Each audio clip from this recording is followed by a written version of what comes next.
പെരുന്നാൾ തലേന്ന് അങ്ങാടി ഉഷാറാണ്. എല്ലാവരും കുടുംബത്തോടൊപ്പം വസ്ത്രങ്ങളും മിഠായികളും വാങ്ങാൻ തിരക്ക് കൂട്ടുന്നു.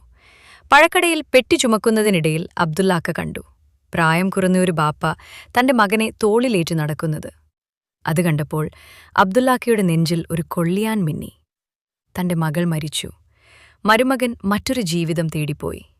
ആ കുഞ്ഞിന് ബാപ്പയുണ്ടെങ്കിലും അവനില്ലാത്ത അവസ്ഥ. ഈ ലോകത്ത് അവന് ബാക്കിയുള്ളത് തളർന്ന ഈ 2 വൃദ്ധജനങ്ങൾ മാത്രം.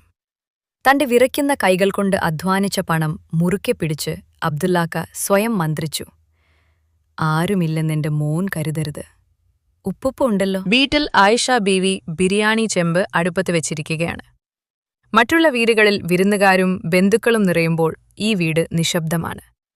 ആകെ കേൾക്കുന്നത് മുത്തുവിന്റെ കൊഞ്ചൽ മാത്രം. ആയിഷ ബീവി കുഞ്ഞിനെ കുളിപ്പിച്ചു, പുതിയ കുപ്പായമിടിവെച്ചു. മുത്തുവിന്റെ കണ്ണുകളിൽ തന്റെ മകളുടെ മുഖം തിരയുമ്പോൾ അവരുടെ ഉള്ളുലഞ്ചു. ബാപ്പയുടെ ഒരു ഫോൺ കോൾ പോലും ആ കുഞ്ഞിനെ തേടി വന്നില്ല.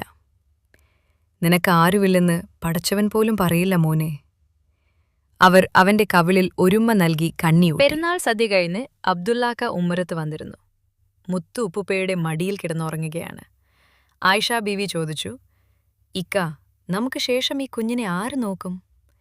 അബ്ദുല്ലാക്ക പുറത്തെ പെരുന്നാൾ നിലാവിലേക്ക് നോക്കി. ആയിഷ, ബാപ്പ ഉണ്ടായിട്ടും അനാഥനായവനാണ് നമ്മുടെ മോൻ. അവൻ ഈ ലോകത്ത് നമ്മളല്ലാതെ വേറെ ആരുമില്ല.